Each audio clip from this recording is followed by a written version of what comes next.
परीक्षा में 2 फर्जी परीक्षार्थी पकड़े गए।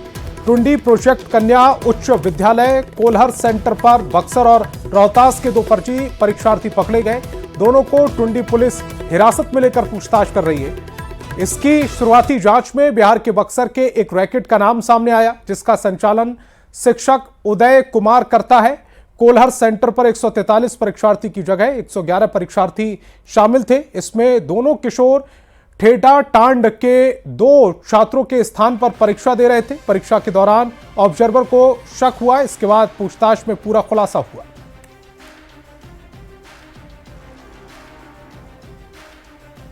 बच्चे जा रहे थे, एंट्री के समय ही उस बच्चे पर थोड़ा सा निगाह गया, क्योंकि सभी बच्चे से ज़्यादा बड़े बच्चे थे और बच्चा की उम्र देख के लग रहा था कि ये 6 का बच्चा नहीं है।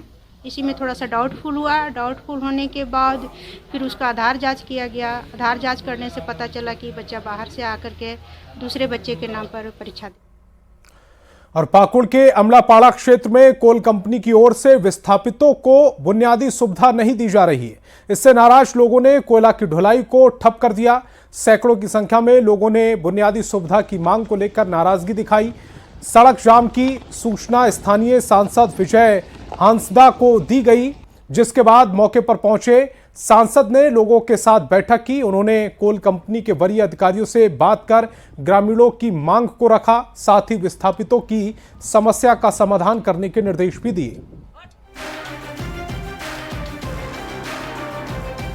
सारी चीजें जो आज आलोक में आई है कि आरएनआर के तहत हम लोगों ने जिस तरह से मीटिंग्स करके बिंदुवार जिन जिन चीजों को ग्रामीणों के लिए उपलब्ध कराने का हम लोगों ने जो कहा था, उस पे अभी तक बहुत सारी चीजों में कार्य हो नहीं पाया है।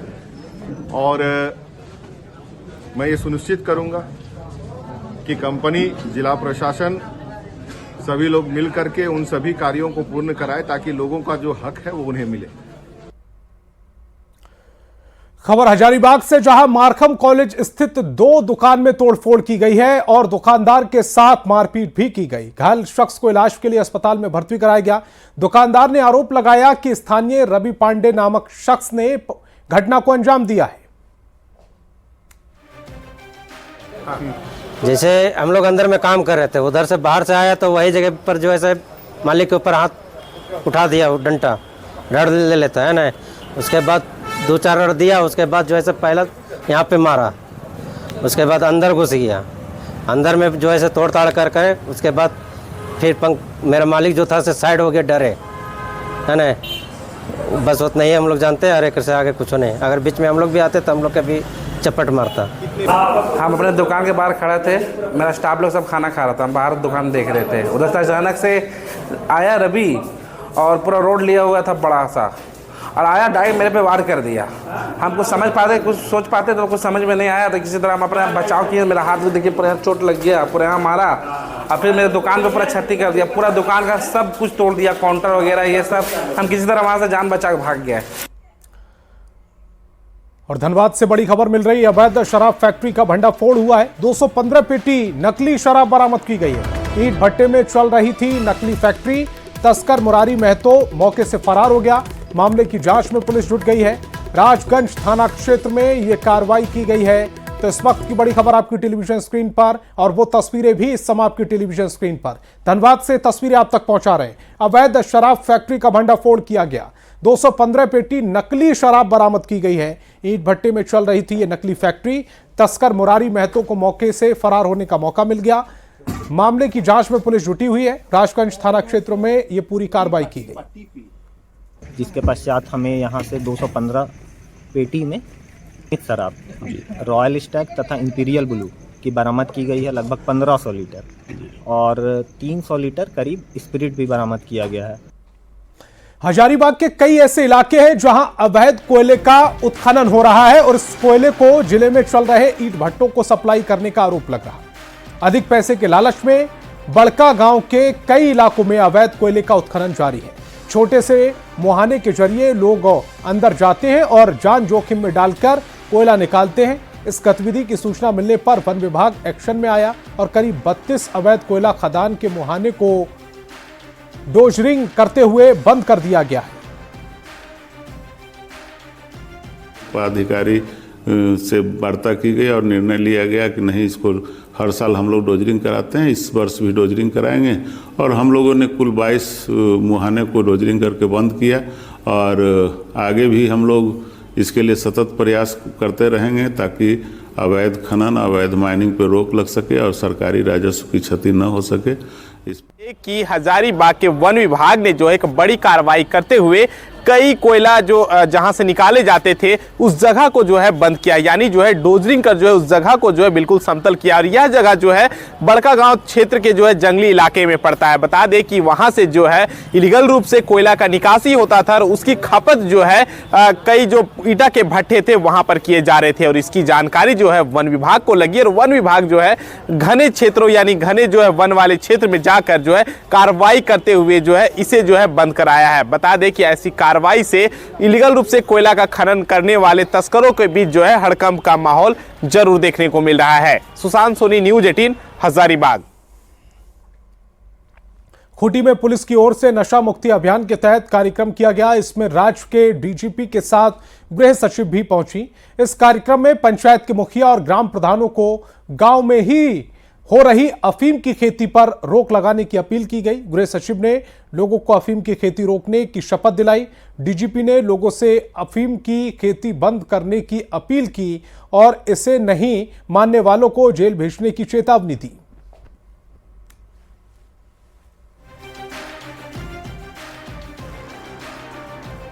में झारखंड सरकार ने निर्णय लिया है कि अफीम की खेती किसी भी हाल में रोकनी है। इसलिए हमारी प्रधान सचिव गृह मैडम वंदना और हमारे फॉरेस्ट और एग्रीकल्चर सेक्रेटरी अबू बकर जी दोनों आए हमारे साथ में और हम लोगों ने निर्णय लिया है कि गांव वालों को समझाएंगे, बुझाएंगे, अनुरोध करेंगे अफीम की खेती ना करें। यदि हमारे अनुरोध, हमारे समझाने के बाद भी कोई व्यक्ति अफीम की खेती करेगा तो वो जल जाएगा। और आज हम सभी लोगों के सामने ये बड़ी चुनौती है जब हम लोग इस जिला को देखें कि वो नक्सलवाद से किस प्रकार से निकला है।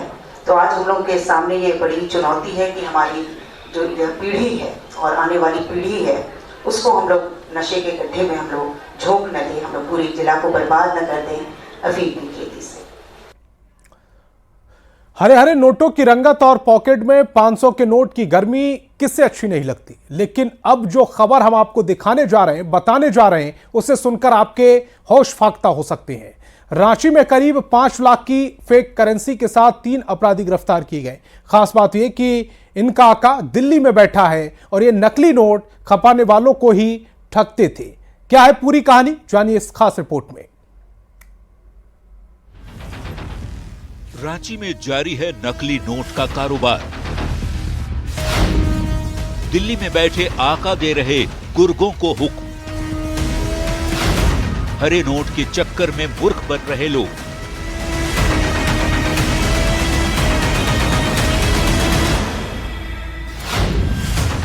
रांची के अरगोड़ा में पुलिस के हत्थे चढ़े ये हैं नकली नोट के कारोबारी। नाम है साहिल, साबिर और अबू हजैफा। इनके चेहरे पर नकाब लगा है, लेकिन ये जिस चतुराई से लोगों की आंखों में धूल झोंकते थे उससे कोई भी चकमा खा सकता था।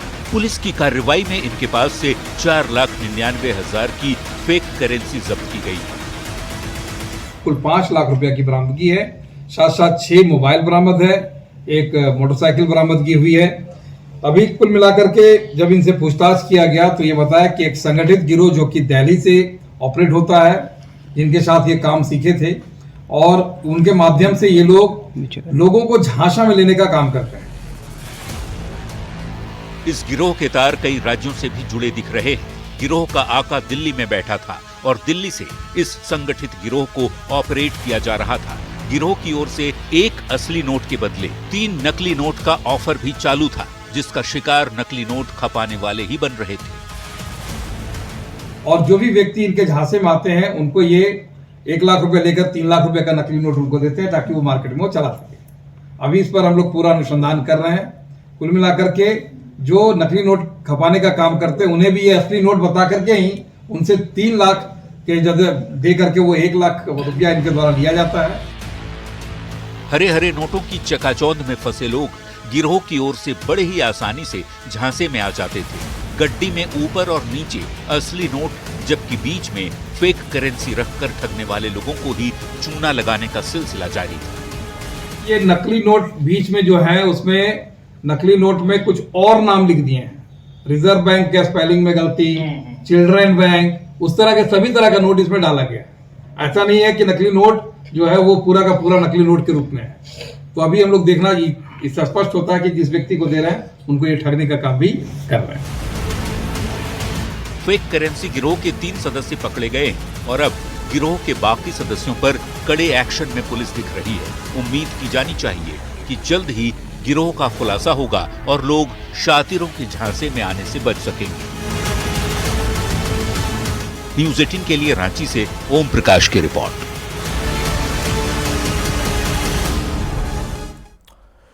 पिछले 12 सालों में पहली बार बोकारो पुलिस केंद्र का किसी आईजी ने निरीक्षण किया। आईजी ने निरीक्षण के बाद रिकॉर्ड सही तरीके से मेंटेन नहीं करने पर नाराजगी जताई और सार्जेंट मेजर को फटकार भी लगाई है। आईजी ने ऑफिस के 7 हथियारों के रखरखाव और पुलिस जवान और अधिकारियों के बैरक का भी जायजा लिया। साथ ही कागजात को दुरुस्त करने के निर्देश दिए। उन्होंने खराब पड़े बैरक की हालत सुधार के साथ ही उनकी कर्मियों को दूर करने की निर्देश भी दिए हैं। जो समय पर जो मिलना चाहिए, जो बेनिफिट वगैरह जो अपना पदाधिकारी कर्मी को मिलना चाहिए, उसमें कहाँ तक हुआ है उसको भी देखा जा रहा है। उसके अलावा जो क्वार्टर्स वगैरह है, जो अलॉटमेंट वगैरह हुआ है, उसको किस तरीके से ये लोग कराया जा रहा है, वो सबको भी देखा गया है। कई क्वार्टर्स हैं जो पूर्व से कई लोग इसको यूज़ करते आ रहे हैं, वो सबको भी खाली करने के संबंध में भी निर्देश दिया जा रहा है। अक्सर फिल्मों में वांटेड का पोस्टर देखने को मिलता था, लेकिन अब रांची की गली चौराहों पर अपराधियों के पोस्टर लगाए जा रहे हैं, जिसकी वजह से अपराधी आम जनता की पहचान में आ रहे हैं और पुलिस गिरफ्त में भी आ रहे हैं। एक रिपोर्ट। अब खाकी को चकमा नहीं दे पाएंगे अपराधी।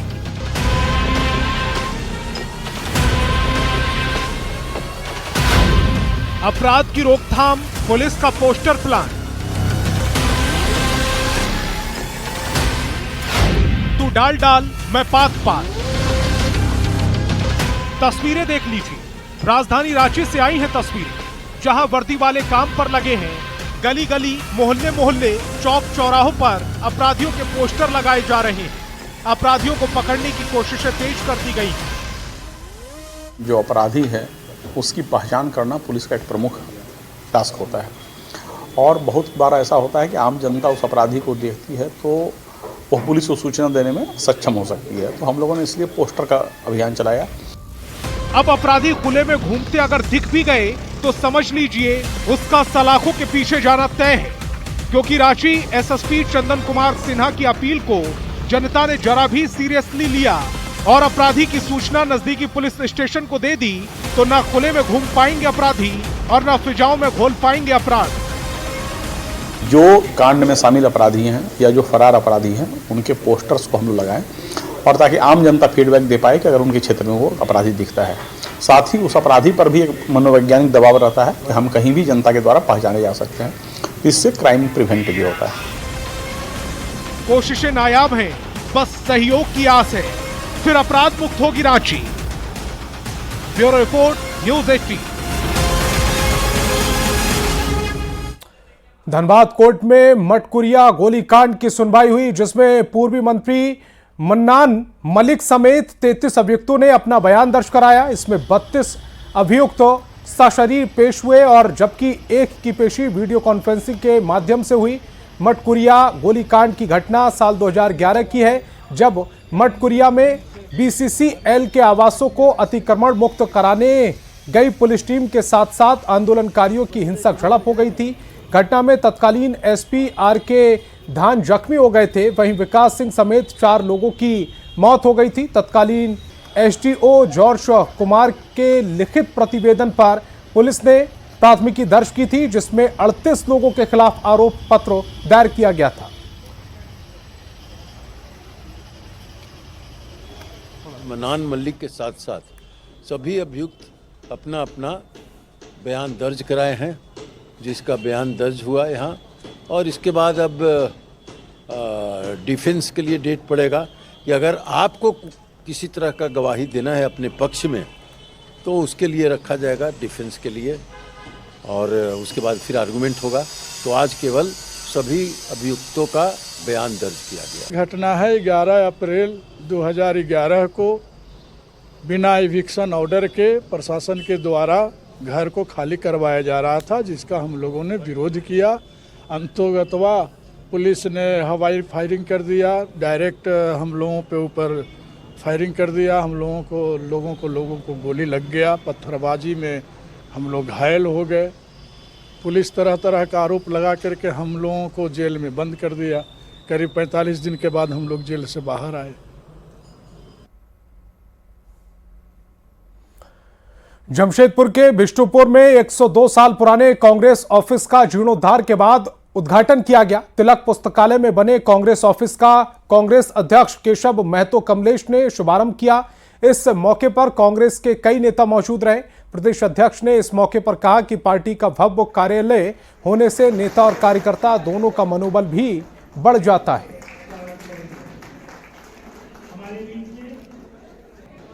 निश्चित रूप से यह तिलक पुस्तकालय जो एक महान व्यक्ति के नाम से रखा गया है, जहां कांग्रेस की सारी गतिविधियां चलती हैं, ये भविष्य में और हमारे नेताओं के, पूर्व के कर्णधारों के विचारों से, उनके आदर्शों से प्रभावित होकर हमारे संगठन को ग्रास रूट तक पहुंचाने में महत्वपूर्ण भूमिका निभाएंगे।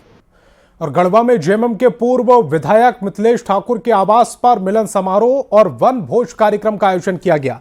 इस मौके पर पहुंचे जेएमएम नेताओं और कार्यकर्ताओं को नए साल की बधाई दी गई। इस दौरान गढ़वा के विधायक सत्येंद्र नाथ तिवारी के काम के तरीके पर नाराजगी जताई गई और विकास की गति बाधित करने का आरोप लगाया गया। इस मौके पर लोगों ने गढ़वा में विकास की जो गंगा बही है उसे सूखने नहीं देने की शपथ ली गई। और हम गढ़वा की जनता को आश्वस्त करते हैं कि गढ़वा की जनता ने भले मुझे जनादेश नहीं दिया, मुझे दोबारा अपनी सेवा का मौका नहीं दिया, लेकिन बगैर किसी संवैधानिक पद पर रहे मैं गढ़वा के जनता के हक अधिकार के लिए निरंतर 24 घंटे 365 दिन खड़ा रहूंगा। और जो लोग भी गढ़वा के विकास में बाधा बनेंगे उनके लिए मैं मुंह तोड़ जवाब बनकर तैयार हूँ। विचार गोष्ठी हुई है, कैसे चुनाव हम लोग हारे, किस तरह से हम लोगों को संगठन को मजबूत करना है, इस बिंदु पर चर्चा हुई। और निश्चित रूप से आने वाले दिन में और मजबूती से हम लोग लड़ाई लड़ेंगे और झारखंड मुक्ति मोर्चा की सदस्यता ग्रहण का शुरुआत हो रहा है, उस पर भी हम लोग चर्चा किए हैं। चाईबासा के चक्रधरपुर में महिला बाल विकास और सामाजिक सुरक्षा विभाग की ओर से कार्यक्रम का आयोजन किया गया। कार्यक्रम में मंत्री दीपक बिरुआ ने शिशु शक्ति संवर्धित THR का उद्घाटन किया। कार्यक्रम में सांसद जोबा मांझी और विधायक सुखराम उरांव भी शामिल हुए। बच्चों के बीच शिशु शक्ति संवर्धित THR पैकेट का वितरण किया गया। इस दौरान मंत्री दीपक बिरुआ ने कहा है कि हम सभी को कुपोषण को दूर करना है, कुपोषण से लड़ना है। और देश का भविष्य इससे जुड़ा हुआ है, हमारे बच्चे का भविष्य जुड़ा हुआ है, इसलिए इसको सरकारी तंत्र के अलावा भी हम जनप्रतिनिधि और क्षेत्र में सामाजिक दृष्टिकोण से इसको हम लोगों को मदद करना चाहिए और इसका बेहतर परिणाम आना चाहिए। रांची में विमेंस इंडिया हॉकी लीग में शामिल होने वाली विदेशी खिलाड़ी भी पहुंच रहे हैं। राउरकेला से रांची जाने के क्रम में इंग्लैंड समेत अन्य कई देशों के हॉकी खिलाड़ी सिमडेगा के एस्ट्रोटर्फ हॉकी स्टेडियम में कुछ देर के लिए रुके। विदेशी खिलाड़ियों ने जिले के खिलाड़ियों से मुलाकात की और उनका हौसला बढ़ाया। इस मौके पर सभी विदेशी खिलाड़ियों का पारंपरिक तरीके से स्वागत किया गया।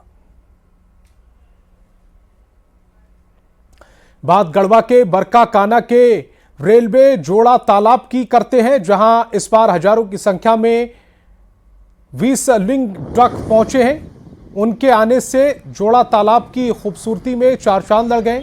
अधिक जानकारी दे रहे हैं संवाददाता जावेद खान। बरकाकाना रेलवे जोड़ा तालाब के पास आप हमारे पीछे देख सकते हैं। जोड़ा तालाब में इस बार विजिटिंग डक बड़ी संख्या में आए हुए हैं। चूँकि अभी जाड़े का मौसम चल रहा है, यहाँ वे प्रजनन करते हैं और उनके यहाँ पर खाने का बहुत सारा खाद्य सामग्री है, यानी कि जो आप देख रहे खार पतवार इसे ही खाकर वे रहते हैं। हम यहाँ बर्ड्समैन ऑफ झारखंड से बात करेंगे। जो आवाज़ सुन रहे हैं ये व्हिस्लिंग डक है, जो झारखंड में लगभग जगह में पाया जाता है, लेकिन मैं पक्षी रिसर्च के दौरान मैंने ये पाया कि पूरे झारखंड में मैं घूमता हूँ लगभग, लेकिन जो जोड़ा तालाब के पास में जो देखा लगभग हज़ारों की संख्या में यहाँ व्हिस्लिंग डक आया हुआ है, तो ये बहुत अच्छी बात है। तो यहाँ के इकोसिस्टम के बारे में भी ये एक इंडिकेटर है, ये सूचक होते हैं। तो यहाँ का जो इकोसिस्टम है इनके लिए फेवरेबल है। मैं यही कहूँगा जो घास है, जो प्लैंकटन है, इनको ये खाते हैं और इतनी संख्या में देखकर काफ़ी सुखद महसूस कर रहा हूँ। तो देख सकते हैं कैमरे के माध्यम से व्हिस्लिंग डक जो है इकोसिस्टम के लिए काफ़ी फायदेमंद है और यहाँ पर हज़ारों की संख्या में व्हिस्लिंग डक आया हुआ है। इसे संरक्षित करने की ज़रूरत है, इसे बचाए रखने की ज़रूरत है। पन्ना लाल ने जो कहा यहाँ पर कि किस तरह से यहाँ व्हिस्लिंग डक आते हैं, यहाँ पर प्रजनन करते हैं, खार पतवार खाते हैं और जो कीड़े मकोड़े होते हैं तालाब के उसको भी खा जाते हैं, यानी कि क्लीन मास्टर, सफाई कर्मी इसको कहा जा सकता है। ऐसे में जो व्हिस्लिंग डक इस क्षेत्र में हज़ारों की संख्या में आया है, इस क्षेत्र के लिए सुखद बात है। जावेद खान, न्यूज़ 18 रामगढ़। रांची में national institute of disaster management की वर्कशॉप के अंतिम दिन मेंटोर के साथ चर्चा हुई। इसमें आपात स्थिति से निपटने के लिए ट्रेनिंग दी गई। इस दौरान एक्सपर्ट की ओर से डेमोन्स्ट्रेशन भी किया गया और इस कार्यशाला में अमेरिका की center for disease control and prevention की भी इंडिया यूनिट, NIDM, राष्ट्रीय स्वास्थ्य मिशन, स्वास्थ्य एवं परिवार कल्याण विभाग, राष्ट्रीय रोग नियंत्रण केंद्र का भी सहयोग रहा। इसमें महामारी से निपटने के उपाय पर चर्चा की गई।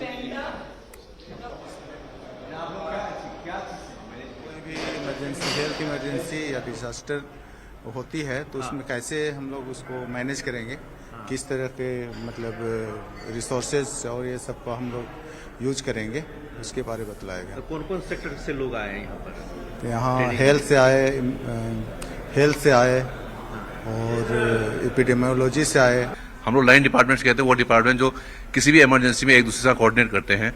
तो आपस में एक अच्छे प्लेटफॉर्म में हम किस तरह कोऑर्डिनेट करके किसी भी डिजास्टर को कितने अच्छे, चाहे मेडिकल डिजास्टर हो, चाहे नेचुरल डिजास्टर हो, कोई भी डिजास्टर हो, कितने बेहतरीन तरीके से हम उसको कोऑर्डिनेट कर सकते हैं, कितने बेहतरीन तरीके से हम लोग उसको आगे मीट आउट कर सकते हैं और नेक्स्ट अगर इस तरह के डिजास्टर आते हैं क्या हमारी तैयारी रहेगी, उस सबको लेके हमारा मंथन था। तो इस बुलेटिन में फिलहाल इतना ही। आप देखते रहिए न्यूज़ 18 बिहार झारखंड।